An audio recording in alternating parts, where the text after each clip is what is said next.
It's time once again to see what's new in Warframe, with the Archon Hunt being Archon Burrell for an Azura Archon Shard, which means Chipper will be selling the same thing, I think. I keep meaning to check on that one, I keep forgetting. Which means Immobile Defense, followed by Interception, then taking down Burrell. For normal Duviri circuit, to see which frames you can get this week, it's either Loki's parts, Mag's parts, or Rhino's parts.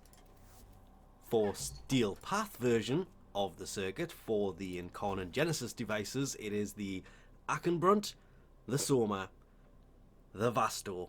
I wish that was the dual Vasto, it would make it so much better. The Nami Solo, or the Burston. Or if you already have all of these, you can get the Rivens for rifle, pistol, or melee. Or 20,000 Kuva if you don't want a Riven mod. Nightwave Elite acts this week are complete 8 zones of Elite Sanctuary Onslaught and activate the Incarnate form of any Incarnate weapon in mission 5 times. Whether that has to be done in one mission or not, I'm not sure. Would do it in one mission just to be sure. Normal acts, complete 4 different bounties in the Zaramon, and complete 3 mobile defense missions. Ignore the dailies and the permanents of 30 Xmas, 15 missions and 500 enemies. Yeah, they're the same every week. Cred offerings, more of the same. There is Protea's alternate helmet, and hopefully news on her prime coming very soon. More Stanax. The Ancient K-Drive scroll for the Infested Ancient. Kind of wish you could adjust these so even in view, just to bring it up a tiny little bit more, but you can still kind of see it and what it's meant to look like. Barely.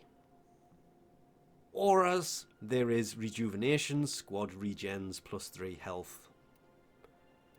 Let's go with every tick for the fun of it. Pistol Scavenger, Sprint Boost. Enemy Radar can be useful if you don't have Loot Detector for, not Loot Detector, Animal Instinct for your companion. And Shotgun Scavenger. There is also Shield Disruption, which is separated by the Harpax Exposing Harpoon.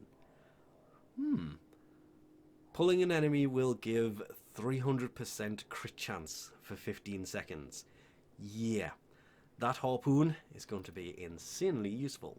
There is the Fragor Brock Skin Blueprint, not the actuals. Let's see. That doesn't say blueprint. That does. Heck Desert Camo Skin Blueprint. The Karak Desert Camo Skin Blueprint. The Sindo Dagarak Skin Blueprint. Again, doesn't say blueprint. Really should, because if you hover over this, it says blueprint. The Emissary Sigil. Sigils go on your chest or back. Glassmaker Emblem. The emblems are, of course, what goes on your shoulder. There is the blueprint to build the glaive, the actual melee weapon. The prime one obviously better, but if you're not there yet, always worth getting a hold of. Grol's Poblafloof. Blur effect is getting to really annoy me. The Saturn 6 Sigil. The Nightwave Emblem. The Emissary Emblem. Lots of emblems this week. Ivora's Quiver Augment. And I said power of, I don't know, Nelly said quiver of augment, but the power of 3 augment, quiver.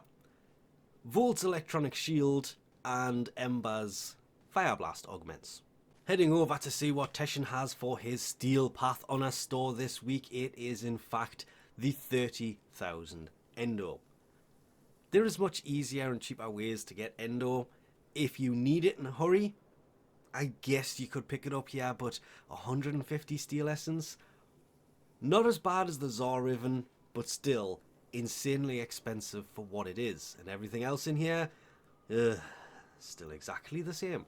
And just to be clear, I did actually go back and have a look, just to make sure they are still kind of going in the same cycle.